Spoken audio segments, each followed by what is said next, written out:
Alrighty, welcome back everyone. My name is Kari, and this is the final final interview in my special series where I've had guests on to share their stories of major life changes that they've had, challenges they've faced, things they've done to make huge changes in their lives. I see people joining. Thank you so much for joining me.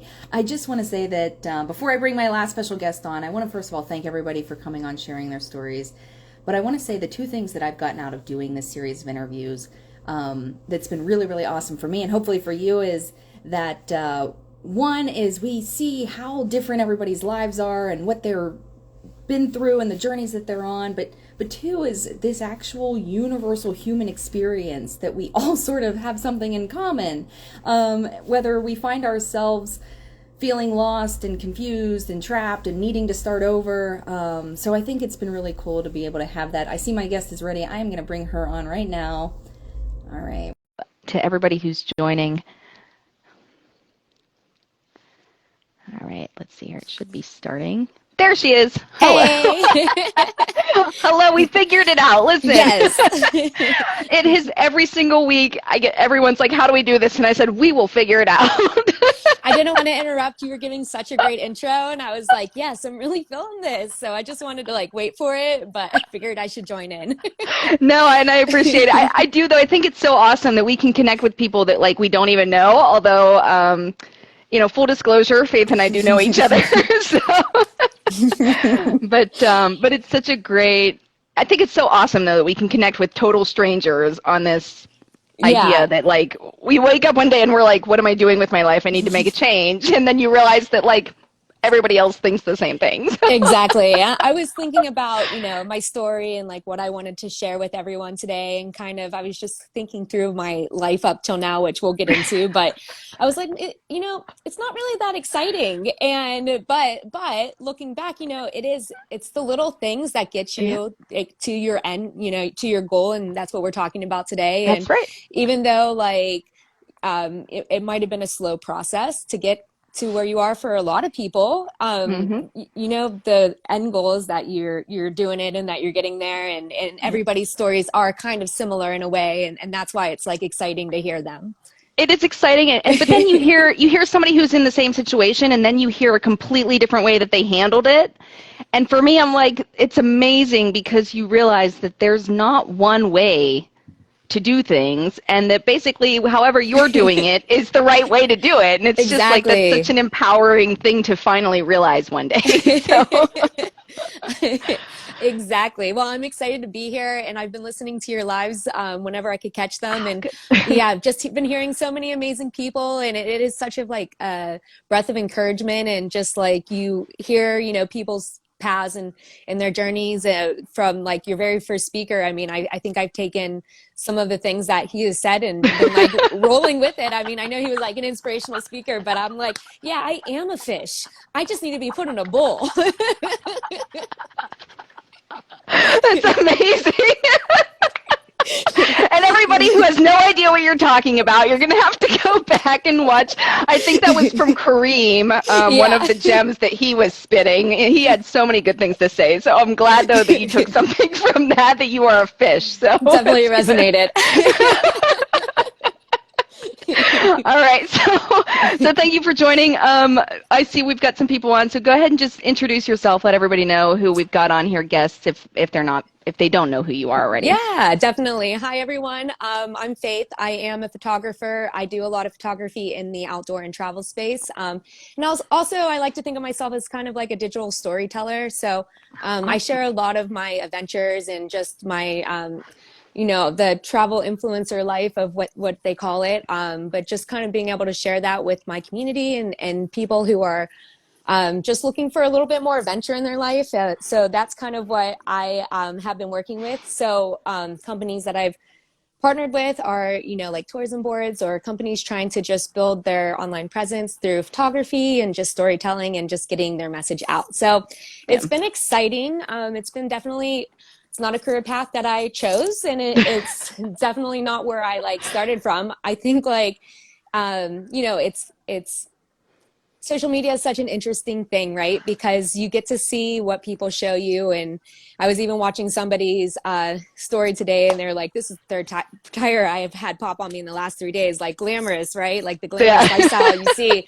And I'm like, that is so true. Like, obviously, what people see from, from our ends on social media are what we show them. So I'm always traveling and hiking, and I'm in these beautiful places, and I absolutely am. Like, I love what I do now and who I can share it with, and just like the journey behind Instagram and being able to connect and share and all that stuff.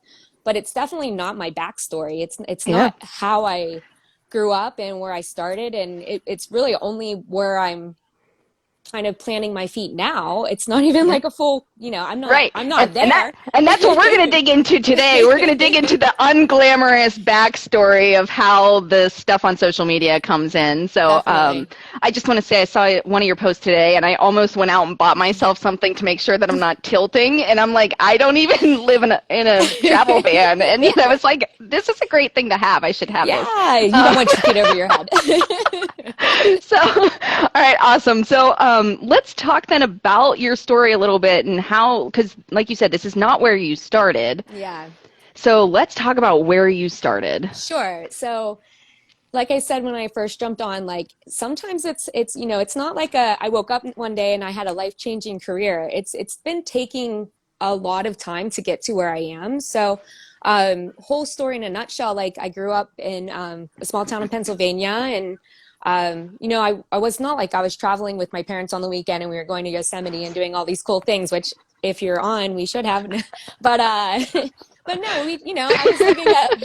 was living a normal life, and I did get to travel sometimes with my family, and that was always like really exciting to me, and they instilled culture and those types of things in me. But where I was born and raised, like it wasn't a thing that people did. Like they didn't travel and they didn't go to national parks and things like that. Maybe Myrtle Beach every once in a while, but yeah. So I took my career path as a professional, went to college, went for engineering. Was engineering what I wanted to do all my life? No. Did I know it made a lot of money if you did it well? Yes. And so I figured, hey, might as well. And just like, I think I'm going to age myself here. I'm 31, but back when I was in college, like options didn't really seem that open to me as far as a career and what I could do and what I wanted to do. So even while I was in engineering, like I knew that I could be an engineer and that would make money. But when I went to career fairs, my options were, yeah, you can be an engineer in the coal mine, which I did. I was an engineer for a summer working in a coal mine. I went down underground and I wore the hard hat, and I did some labor, and or you could work your gas and oil. And I was like, I don't want to do any of that. That's not what I'm interested in. Like, who signed me up for this? And then I realized it was myself. But no. So it was kind of like going back and forth of just like, I think everyone falls into maybe not everyone, but a lot of people fall into just not really knowing. And so, I graduated, and I luckily started an amazing career. I started working for a pharmaceutical company, Fortune 500 company. And my whole life, I think people always kind of told me, you're not really like supposed to do this. Like I wanted to work in HR, and I had an engineering background, and they're like, but you don't have an HR background. Well, so I did what I needed to do, and next thing you know, I'm in HR, and the next and people but that's just kind of been a continuation. And I think that's part of like the choices that you have to make. Do you want to let people kind of tell you you can't, or do you want to show them that you can? And so I loved my career when I was living in Pennsylvania. I loved working at my job. I had great friends. I had a career path that I was going towards leadership. I could see a future. I was making great money. I had good benefits. There was nothing wrong with my life. And, but I just had this gut feeling inside that said, you've never lived more than an hour from where you went to college, or, where you are now, or where you grew up. And you haven't really seen much. Like you're getting older. You haven't really seen much. And I'm like, I want to. And I figured I realized I was self-sabotaging myself at that point Oh, because I was like, I wasn't dating people in Pittsburgh. That's where I was working. I wasn't dating because I didn't want to like settle down with somebody oh or get into something that I knew I long term in my heart didn't want to be, where I didn't man. want to Hmm. be. I wasn't saving for a house. I was just, I was just living my life. And Existing, sort of. Yeah. yeah, and it wasn't that I was unhappy. And I think that that's the interesting thing with these like these talks, especially that I've been listening in on. It's like I didn't I wasn't courageous. I didn't make like the courageous choice. Like today I woke up and I just didn't want to do it. Like I just said, okay, I'm going to do something else. I I was offered at that point my career, the company I was working for were doing some voluntary layoffs, and I was Okay. 26, and I had I was like, why am I still here? Why wouldn't I take that? It was great money. Like it was good money. I'm like, I should take that. You're gonna pay me to stop working? Yeah. I'm gonna do that one. But it was a hard choice because, on one hand, I was pretty set in what I was Mhm. doing, and I loved my life. But on the other hand, there was something missing, and I didn't know what it was. And now, like looking back, it's so funny because I'm 4 years, maybe like about 4 years later, since that decision in my life. And at that point, I never even really picked up a camera. Like I've never really traveled. Wow. And now I'm doing something completely different. So it's like, Yeah. Yeah. yeah. So before we tap into what challenges that brought to you, I just want to, a couple of things that I heard. One is that message of get engineering, get a degree, get a job that's going to pay you well. Because I think a lot of us hear that sort of messaging too, Yep. especially get into the STEM fields, find a job that's going to pay you a lot of money. We hear things like, oh, photography is a hobby. We Hmm. hear these sorts of things. So anybody who's hearing those messages, just Yeah. disregard that And right now. and to some people it is great, and it's like, Yeah, I mean, if that's what you want to do, that's what you want to do, but it's right. not your only choice. And it's definitely, Exactly. and I think that that's something that one thing I really like to push when I talk to people is like, even though it sounds like I'm complaining about my options, I think it's a very clear picture for me, and especially to younger people or people who aren't sure still, even at this point where they are in their lives, that just because you were presented with options doesn't mean those are the only ones. Right. And that's Yeah. what I've been loving, just talking to different people. And it's like, I didn't even know that was a thing that a person could do for a living and make money off of. So it's just Yeah. been really cool to experience that. But the other thing I heard you say, though, and I think this is a really important message, is that you weren't miserable. You Hmm. you didn't hate your life. You weren't sitting there going, "This sucks. I need to do something different." Like you were like, "No, this is totally fine." It Yeah. was just I could do this. So I Yeah. think that's another important message is you don't necessarily have to be miserable to make a change, but listening to that gut instinct though, because that's what I think I Yeah. heard you say is there was just felt like Something something was a little missing. bit off. Yeah. Yeah. So go And ahead.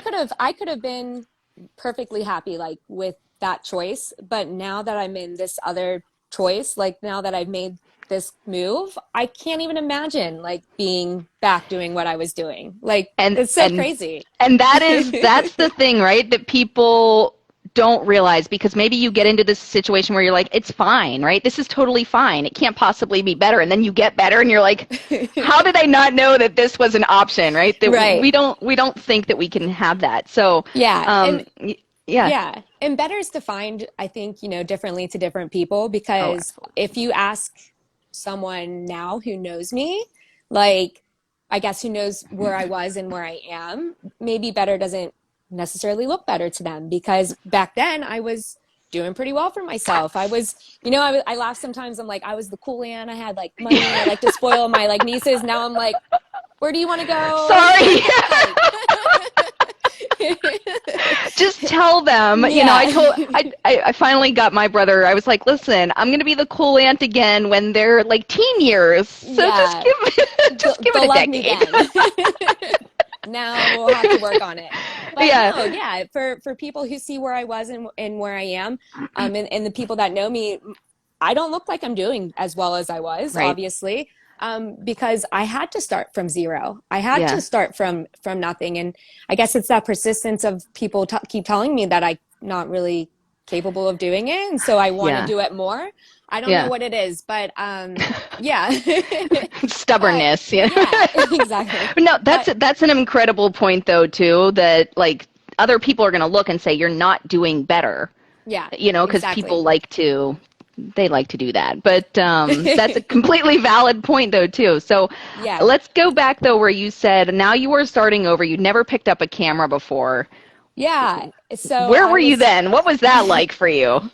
That was a crazy time in my life because, even still at that point, I knew like I had a good career path ahead of me because I was young and I had a lot of experience and I was doing well when I left. So I figured that would translate to where I was going. I just didn't realize the path that I was going to put myself on. So kind of like back dial where I took that voluntary severance is I decided, pretty much they say, okay, well, you have a week left and see you later. And so I'm like, okay, I guess I'm moving to LA. Okay. and that's what I did. I knew that if I stopped, like if I stopped and thought about it, then I was going to settle back in. I was going to make a different choice. I was going to, want to find another job or an opportunity or something else great was going to come my way. But I knew I was going to get afraid. And that's kind of where it came down to. So I gave myself literally like a week. I packed all my stuff out of Pittsburgh. I put it in my car and I moved across the country to Los Angeles. And I never really looked back from that. So that's kind of where I got my fill of like travel and photography and where I started to like find my passion. Social media wasn't something that I was like interested in or did.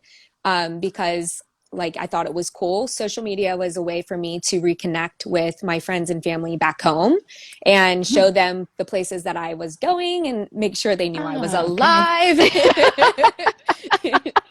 But also, that's good. But also kind of going back to where I was saying like, travel wasn't like a huge thing from where I was from. People didn't really go do that. So people hadn't really seen what I seen on the other side. So I remember like going to Arches National Park and posting a picture and everyone was like, oh my God, where is that? That's so crazy. Like that's beautiful. And I was just thinking to myself, like, yes, this is where I want to kind of not do, but like, this is kind of exciting for me to be able to share to them these things. And it was cool to finally see people that I knew, taking where I've been and going there themselves because they saw it. And that was kind of at the beginning of like travel photography and social media and all that stuff. And so it's not like I just jumped straight into it. I just started doing it because it was a passion of mine and I liked it. So when you started though, you said you just were like, okay, I'm going to move to LA. I'm not going to think about this. I'm not going to give myself time to chicken out and choose the safe choice.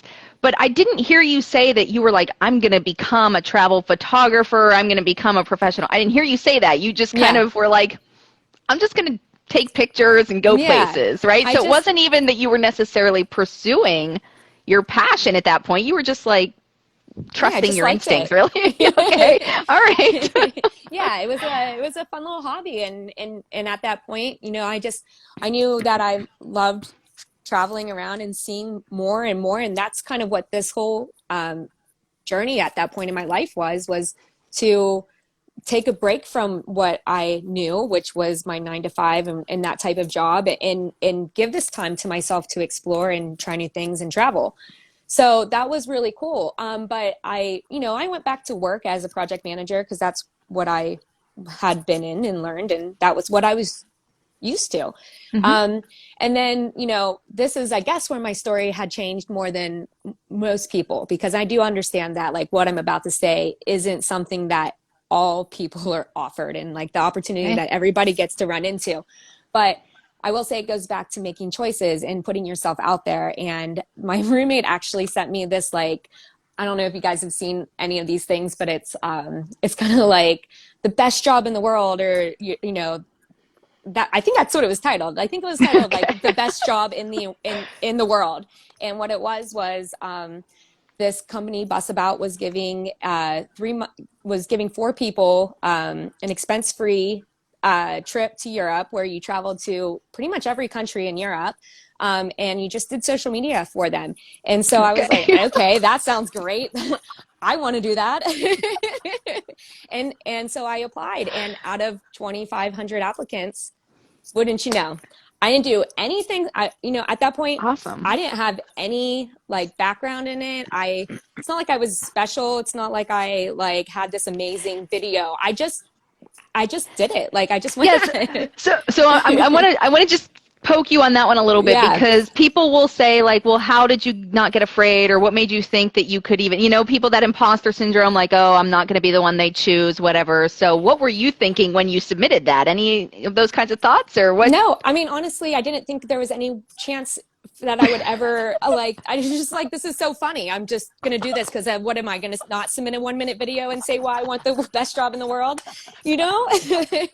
And when they called me, I was like, this is funny. Like, are you kidding? Like, who, what? Like, I was so confused because I had never thought about it again after that, because I saw other people's videos and other people who were submitting. And I mean, even the other people that won with me, because there was 4 of us total, like their videos were so good. And I was just like, this is a joke. Like, I'm not anywhere near running, and I won. So I think it like just goes back to like what I said.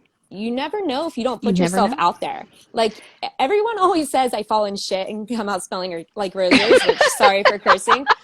And sometimes I do, but it's not because I like am super lucky. It's because like, I mean, yeah, I'm a little lucky, but like, but also I'm putting myself in this. You're putting yourself out that there. If you don't put yourself out there, how would you know? That's exactly it. When you can't take yourself out of the game before giving people a chance to actually like leave it to other people to decide if you're going to be good enough, or if they like your message, or what. Yeah. If you don't even apply, you're never going to get it. So and I think at that point in my career, like I had just been between jobs and I wasn't feeling like super great about myself. It's not like I was on a high energy boost. I was actually feeling pretty low. Like I was homesick, and I had I had come out to LA thinking that I was going to be able to like change my life, like everyone else probably thinks, and not because I like was looking to, but just because I was looking for a change. And so when that happened, it was just kind of like, okay, let's go, let's see where this goes. And so I was doing photography for them on their Instagram account, and I'm not gonna say I was great. They probably would be like, yeah. but I connected with people because I was real and I was authentic, and I showed the ins and outs and everything. So even though I did have imposter syndrome, and the whole time I was doing it, I never felt like I was doing it better than anybody else could have done it. I think they had the best sales and like the best increase of performance that they had since when they started that program. Amazing. And now I'm not going to contribute that just to me, but I was part of it. And I think that does say something. And even whenever you have those imposter syndromes, like you kind of have to look back and say, okay, but what were the stats from that? Like, what did you see? And if you take a look at yourself, and again, cool. People can, we have to give people credit though. They can tell when you're not being genuine. So they do connect to authenticity versus when they're like, I think this person's just trying to give me something that they think that I'm going to like. And we don't give ourselves enough credit for what we bring to the table just as we are. We're always like, oh, I'm not the right person. I'm not this, I'm not that. But it's like people will connect with your authenticity all day long. Yeah, exactly. I think that's what it was with me. And it's even since then, like it's been a journey. I feel like that's where I like knew maybe this could be something that I could pursue a little bit more. But again, like when I came home, my boyfriend and I took a road trip for 3 months, and kind of like I used all my money because I was like, yeah, let's travel. And then I was like, no, I need a job. Like I actually have to go back to work. And so I went back into project management. It's like, it's one of those cycles. You keep getting stuck into things that you're used to and what you're comfortable in. And again, like, it's not like I just like kind of made the choice of like, okay, today I'm going to wake up and I'm a travel photographer. I know that like I knew that if I wanted to go full at it, I had to go full at it, but I was scared to. Yeah. And so I worked a few jobs, project management. I actually worked for like the Allman Brothers on $1 million listings. That was pretty cool. And then I went to work for another small company, and then COVID hit. And I was in marketing at that point because I tried to like shift a little bit around. And yeah, I, like a lot of people, lost my job because of the situation. And I won't say like that was a great thing that happened for my career, but I'm not upset about it because it did push me to say, okay, if you're going to take this serious, now is the time to do it. Yep. And so I'm very grateful for like the chances and the experiences I have. And like I said, my journey's been like all over the place. Yeah. But now I'm feeling fulfilled and happy, and I'm looking forward to kind of where this path of my journey's been. And if I didn't run forward to those choices of like, I might burn, Right. but at least I'm either going to burn or I'm going to catch on fire. One of those Yeah. two. Yeah, and you touched on a great point, though, too, is that a lot of times what we do is we create backup plans for just in case things don't work out, but we get so busy putting our time and energy into developing backup plans when we could be dedicating that to the actual thing that we want to pursue, right? And so we fall into that a little bit, and we go, oh, comfort zone, let me get a job, let me do this. And meanwhile, how much energy and effort are we not putting towards the thing that we actually want to work on, So that's definitely a trap that we can get ourselves into. And we're like, oh, I'm just giving myself this backup just in case this doesn't work out, instead of no, I'm going to do everything I need to do to make this work out for me. Yeah. And that, I think, for me has been like the hardest part in this whole thing. Sure. is just doing it. Like, I'll say that I can blame it on not getting to where I have been, like to where I am, or further along, actually, even to like, well, I was working, or people made me feel bad about it. Because that's a big thing with social media or switching your career too, is that you have a lot of people that are not on your side whenever you switch when you change your path, because they're either afraid or they honestly don't think you can do it. I don't know. But like having to kind of shut all those people down and say, like, I can't even tell you, like, if you're not just there to believe in me and there to support me, then I can't associate with you right now, because I'm doing me. Like, I have to put my whole thing into it. And That's whenever exactly I started putting in the work and started ignoring everybody else that said, like, maybe you should think about getting a job, like going forward in your other path, is whenever I was like, okay, well, now I can finally, I see my path forward, and I didn't until then. So yeah. Awesome. I'm just going to like sit back here, and I don't even need to say anything. It's so true, though, because like you said, you were on social media to really connect and share with your friends and family, to let them know what you were up to. You weren't out there seeking that validation from people, and you weren't out there saying, I'm doing this for you. And then when those people came in who were like negatives, you're just like, okay, go away. Yeah. Yeah, like, what happened? I thought we were all on the same page. Yeah, but that's such a thing too with social media, especially. People always want to come in and project their own thoughts and their own negativity, and whatever the reason is. But to be able to shut that out and say, that's not helping me, it's not good for me. Yeah. That's such an acquired skill, though, to be able to just be like, okay, I'm doing my thing.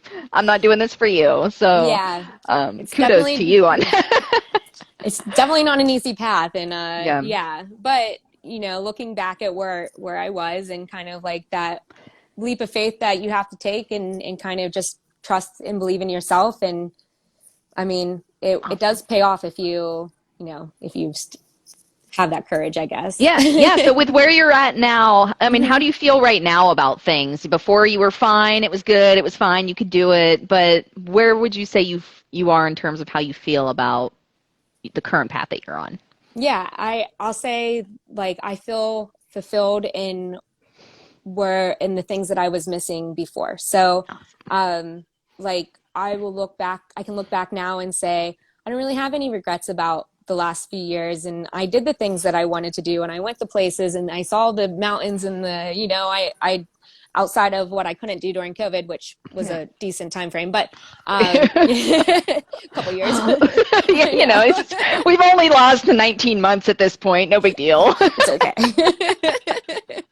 But yeah, I feel great, and I go back to Pittsburgh, and I still love to see like where everybody's like paths have changed and where they're taking them, but I just, even now, like I don't know that I would have seen myself there in doing the same thing that I was doing 4 years ago. So I feel great, and I love being able to kind of like talk to people and just say, like, I mean, I share a lot on my Instagram. I'm like, you have to follow your passion. Like, don't give up on your daydreams. Like, you need to do it. And people are like, well, that's cool.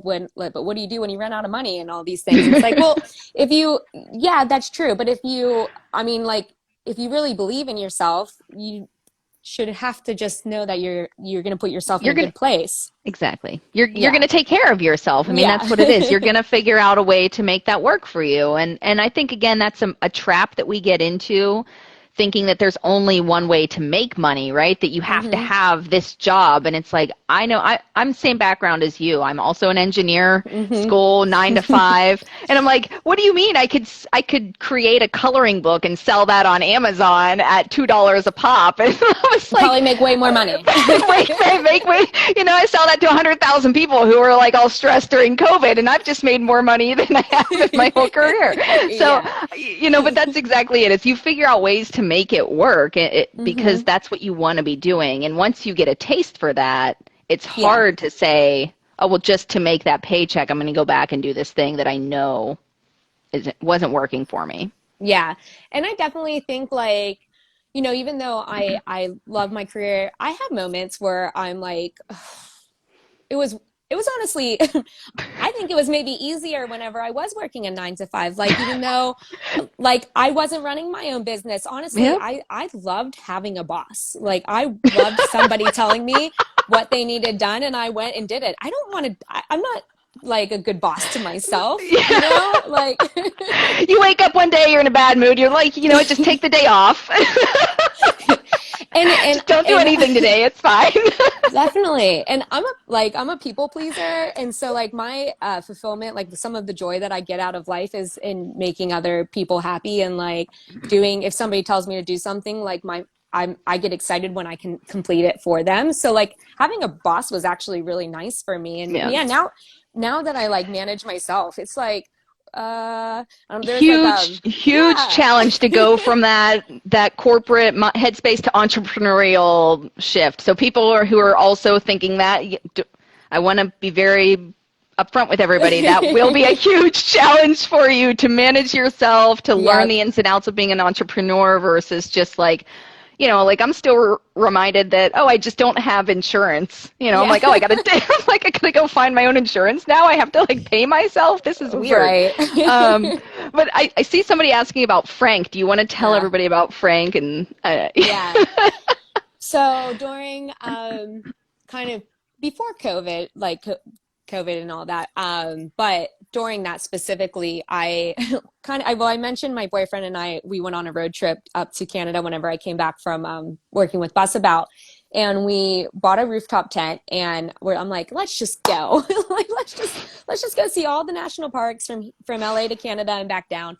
And we did, but we did it in like November, and so we were sleeping in a rooftop tent in the middle of Canada and like 9 degrees in the snow, and it's like black bears or like grizzly bear season. It was like it wasn't good planning, which is why you need to read other people's blogs and listen to what they do and the mistakes that they do, because I would have learned a lot. But anyways, I was like, I can't keep doing this because we've been traveling for the last 3 years in our rooftop van, and I'm like, I need shelter and warmth and like a bed, and whenever it snows, I don't want to have to worry about getting out and putting on all my clothes to shut my like rooftop tent.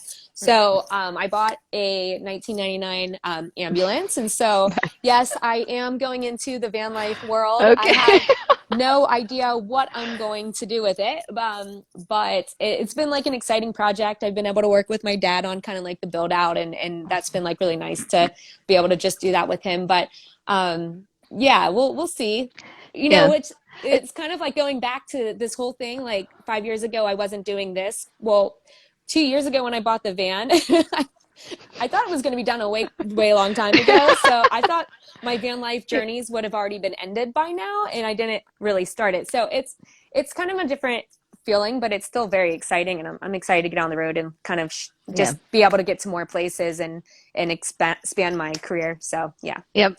And just a note for people listening too, you know, you've got to do what feels right for you, right? Faith said they had a rooftop tent, and she's like, no, I need the creature comforts of like a nice, safe, secure space. So following, you know, what works for you. If you want to go van life, do it however it works for you. My van life would be to like check into a hotel every night, but you know. But yeah, you have to change your figuring comforts whenever you are self-employed and trying to make it work. And you know, like what's gonna get me the furthest to do what I need to do. And sometimes you have to make sacrifices, and sometimes you have to sleep on a rooftop tent in the 9-degree weather. You know. Awesome. But Well, it's been fun. Yeah, and I've been loving following your adventures too, because I'm like, I would love to also do the van life, but I'm like, no, I wouldn't. I'm just going to continue to watch you do that. Like I said, I would prefer the hotel route, so I'm like, we'll just let that one be a lingering dream out there. But you know, it's Maybe been if awesome I make it though. up to Washington, you can come on a little trip with me. Yeah, just give me a nice like 2-day trial run for it or something. Exactly. And that's fine too, right? We can test and see what we like and don't like, and you know, we forget that as adults we are allowed to explore and see. You know, as children we try all sorts of things. I know when I was growing up it was like, we'll try this sport, this instrument, and then as adults we kind of forget that we're allowed to try things. Try things, change your mind, go back to things. Yeah, you're allowed to. You can do whatever you want as long as you you know, you're doing it with a good heart and good mind. Right. So. Absolutely. Well, I have been enjoying this. I want to thank you so much for coming on here. Any final words that you would like to leave people with? Final thoughts? Well, I do want to say thank you everyone who made it this far in our live, and it was great. It was great connecting with you, Kari, and kind of speaking to everyone. And yeah, I think that just kind of final thoughts are back to what I said before, is like, you have to do the things that make you happy, and it's not always glamorous, and it's maybe not, it might take a long time, but you shouldn't give up on your dreams, and you shouldn't let anybody else tell you that they shouldn't be your dreams, because they're yours. They're your dreams. They're what you want to do. And yeah, everything else is kind of like, you should enjoy your life. Absolutely. No other words needed. Those are fantastic last words. Yeah, thank you again for coming on, and everybody for watching. I want to give Faith, though, one final chance to take my platform, whoever is going to see this, to just promote yourself away, whatever you need to do to let people know, go follow Faith. Just tell us who we can follow, how we can find you, and what we can do to support you. Yeah, definitely. Well, you can follow me on Instagram at Pretty Little Traveler. It's Pretty Lil and then Traveler. And then I'm on Twitter, Pretty Little Travel. Pretty much all the platforms, Pretty Little Traveler, except for Twitter, because they have a limitation in how many words you can use. Okay. But yeah, come on the journey with me. And then if anyone ever has any questions about anywhere I've gone, or has any you know, aspiring dreams that they need help planning out, let me know, and I'll be more than happy to help where I can. So awesome. Yeah. All right. Well, thank you so much. This was fun. It was great connecting with you, and I am excited to see what you're up to. I'm taking notes on your journey. I'm like, I'm going to go here. I'm going to go here. So I'm like, I hope you can.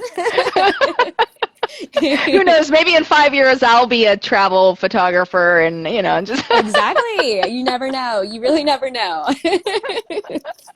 All right. Yeah, well, thank you everybody for watching. Yeah, thanks, Faith, and yeah, we'll talk soon. We'll talk soon. Bye. Okay. Bye.